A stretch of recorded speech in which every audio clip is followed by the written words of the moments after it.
Think back to 1997. And if you recall, if you were around back then, by the way, that's when Tommy was born, Porsche wasn't doing so well. They had just gone from having an air-cooled 911 to having the 996, which of course was water-cooled. And people weren't loving it. So the company, well, it wasn't struggling, but wasn't selling a lot of cars. And that's exactly where this car comes in. This is the very first Porsche Boxster to be sold here in America. And if you're wondering who bought it, then you're way ahead of me, because that person was Jerry Seinfeld. Back in '97, of course, Jerry Seinfeld had a very special hit TV show named, well, what else but Seinfeld, and apparently he purchased this car. The base car costs $40,000, but as configured, this car was $65,000. The guys at Porsche tell me that they bought it back from Jerry about a year ago because of that car. Right there, sorry, that car. That is the new Porsche Boxster 25th anniversary. It's called the Porsche Boxster 25 years. And Porsche is only building, let me show you exactly, there it is. Can you see that? It's hard to see. There you go. 1,250, and this is number 2 of 1,250. So we're going to do a walk around of this car, but before we do that, let's talk about this car. Like I was saying, back in '97, Porsche needed something to help sales. The 911 was expensive. There was no Cayman, there was no Taycan, there was no Macan, there was no Panamera. There was a 911, and then there was this Boxster. And you know, creating a two-seater sports car that kind of goes back in heritage to their other two-seater sports car was kind of a gutsy move. And to make it mid-engined or rear-engined, I guess it depends how you look at it, but the engine is right under there, and making it, of course, horizontally opposed and making that be the standout feature of the car was a successful Porsche. In fact, this car, while it only had about 200 horsepower out of a 2.5 liter horizontally exposed 6-cylinder, was the car that helped, well, Porsche become what it is today. So let's take a look at Mr. Seinfeld's car. I suspect the reason that it was $40,000 was, of course, because of things like this carbon fiber, that carbon fiber. Of course, this was a 5-speed manual, and over the last couple of years since we've been doing this, we've actually owned, well, not this one, but this car. And one of the things that made this car very unique is right there. Yep, a single exhaust. Now, was it the first car to have a single exhaust? No, I mean, there were a lot of Porsche race cars that had single exhaust, but that's where the heritage comes from. It also had this cool, if you look, little divider in there.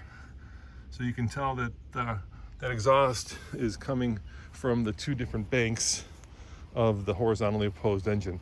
Good symmetry. It rolled on 17-inch wheels. Like I say, it had a 5-speed manual transmission. This one had this blood red interior with, of course, a lot of extra carbon fiber bits like here, and of course on the brake. And of course, the other thing that made this car really fun was the fact that it was a convertible. And today, unfortunately, convertibles are going the way of dodos, especially if they're two-seater sports cars.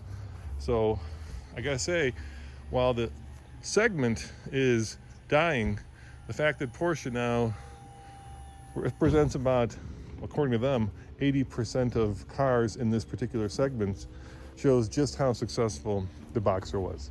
So now that we've had a look at the old, let's compare it to the new. And immediately you'll see that this is much more aggressive. The styling is much more in your face. This has a lot more resemblance to, of course, the 911.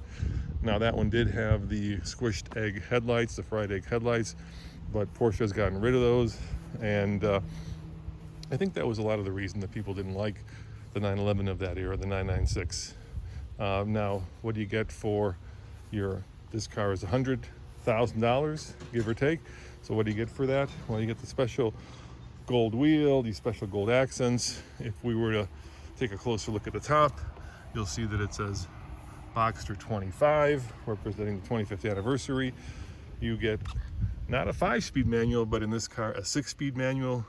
You also get, of course, all of the latest and greatest Porsche bits and pieces, like this little button which lets you change it from Sport to Sport Plus. You can also change the exhaust. You can also raise and lower the rear spoiler. I was going to show you that right there. And probably most importantly, you don't no longer have a single exhaust, but you get a dual exhaust. But that is now connected to a 4-liter Boxster engine. Well, is it Boxster? Is it a Boxster or is it Boxer? Let's go with Boxster engine that produces almost 400 horsepower and just sounds fabulous when you put it in your Sport mode or Sport Plus mode and you hit that magic button which makes the exhaust just ring in your ears. Now, the top goes up and down very quickly. I did it just now, and I would say it does it in about 10 to 15 seconds, which is grand. And it also does it seamlessly, so you don't, like on that car, have to actually do any manual unhooking or hooking.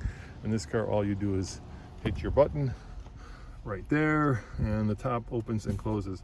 So let's open this car up and give you a closer look at it. Now, of course, Porsche Boxsters have always been kind of the baby brother to the 911. Some say that it's doesn't have the same amount of prestige, the same amount of buzzworthiness as a 911, but for considerably less cost, you get a considerably lot more.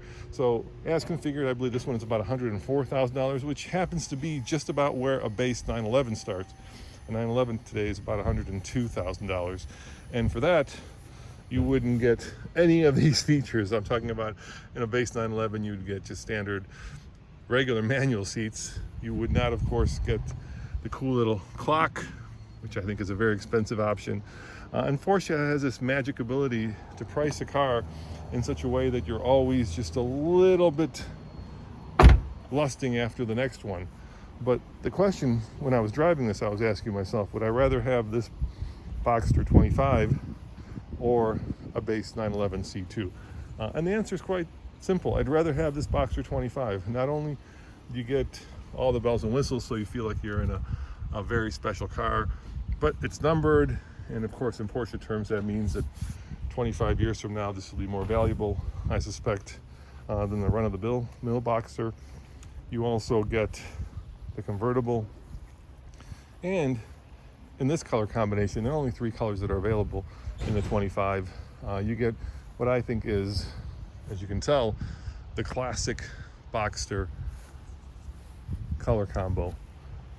And yeah, will be something that will put a huge smile on your face.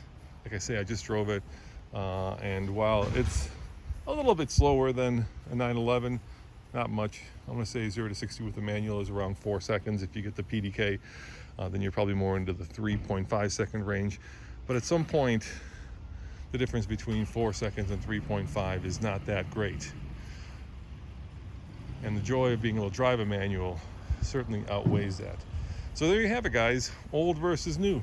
Let me know in the comments below, how do you think the Boxster has changed? Did Porsche do a good job in updating it and bringing it into the modern era? And of course, probably the most important question is, has the Boxster now kind of left the big shadow, the long shadow that's cast by the 911, to become its own thing, to become its own lustworthy collectible thing, and not just the car that you buy if your budget can't stretch for a 911, because of course there is a 911 convertible, as you know. Yeah, thanks for watching, and remember, you saw it first on the Fast Lane Car. See you guys next time. Ciao.